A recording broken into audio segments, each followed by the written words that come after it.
I'm Ron Culver of Form Found Design. I'm an architect and I'm also a contractor. And today I'd like to talk about fire resiliency in single-family homes. We've just experienced the traumatic Altadena and Pacific Palisades fires in the Los Angeles area. Our hearts go out to all of the victims of these fires. Prior to this, the last major fire in this area we had was in Malibu in 2018, the Woolsey fire. And we've actually worked on homes after that time to rebuild with more fire resiliency than the original homes had to help to preserve the home in the future if another event like this occurs. With climate change, there's a greater likelihood of that happening. So these fires are often called wildfires because they start in the brush and make their way into an urban setting. However, once they start using single-family homes or other buildings as fuel, it becomes a bit of a domino effect, and they're more correctly defined as a conflagration. The fire temperature in these conflagrations will exceed 1,500 degrees Fahrenheit. So it's extremely hot depending upon where the fuel is. And so the first thing that we should be looking at is trying to prevent your home from becoming fuel, and let's keep the fire outside. Although it may seem obvious, we have to look at it from that standpoint. How to keep the fire outside the building and prevent it from getting in? Well, any kind of opening is a likely chance for the fire to enter the building.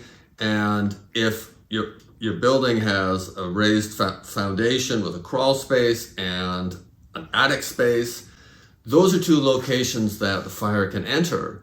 And what we need to do is, instead of having vents that are open in both of those areas and can allow air and everything else to pass through, we would use baffled vents. And those prevent embers from entering a building, which will ignite and cause a fire either below or above the living space. And then the next thing we want to talk about is roof materials. Metal roofs are great. If you can have it, if you have a pitched roof, that would be a fantastic choice for a roof. If it's a flat roof, one of the best, most fire-resistant materials is PVC roofing. We see it a lot on commercial buildings. But one of the great things about PVC is that it's self-extinguishing. It will start to burn if it's in contact with the flame, but once that flame is removed, the fire on the PVC goes out. So it's quite a good choice for a flat roof. Other things we can look at are planting that roof with 4 inches of soil and a living green roof, or even flooding that roof with water is another way. Or different materials such as foam with a cementitious topping. Those are all great choices. For the exterior walls, a lot of walls in a lot of buildings in this area are made with stucco, and that's a very good choice in a lot of ways. It is non-combustible material, and combined with 5/8 gypsum board on the interior provides a 1 hour wall. 1 hour means that if flame is directly introduced against that wall, it will take 1 hour for the flame to burn through. Well, obviously we don't want anything to burn through. And some people talk about adding another layer of drywall outside so you get another 20 minutes. Well, that's all well and good. But the idea of a 1 hour wall or a 1 hour and 20 minute wall, if that's the case, is to allow the occupants time to escape. If you've got a wildfire or a conflagration outside your wall, you shouldn't be in that building. We still want to keep the fire outside of that.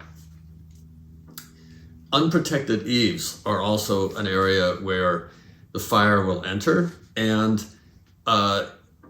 what we can do is either not design a building with eaves at all, or we can use stucco or other non-combustible materials to prevent any embers from getting up inside the eaves and attaching themselves to a combustible material like wood.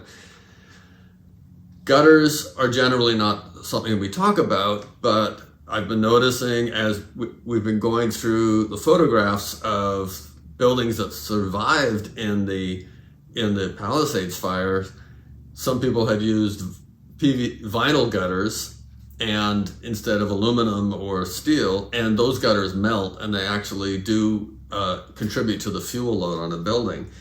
And the next entry point in the building, and the big one is a challenging one in a lot of ways, are windows, anything glass. And the problem with glass is that it starts to fail and shatter at 300 degrees Fahrenheit, which, if you're thinking about a fire that can get to be 1500 degrees or more, then that's a little bit too soon. And it won't keep the fire out once it shatters, particularly if the winds are blowing 80 to 100 miles an hour. Another thing about conventional glass is that when an object hits it, it will shatter and fail. So a better choice would be tempered glass. And that has a greater impact resistance, and it also has a higher temperature before it fails. It's higher, but it's still only 550 degrees. And so there's still a chance that fire, when exposed to that tempered glass for a prolonged period of time and it reaches 550 degrees, it will fail. Dual pane glass means that you have a little bit more time before the inner layer fails as well.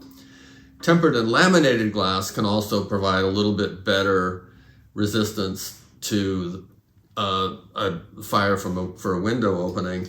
It's also a little more expensive. Then you can really go all the way to fire-proof glass, which will withstand 1600 degrees, but it's extremely expensive.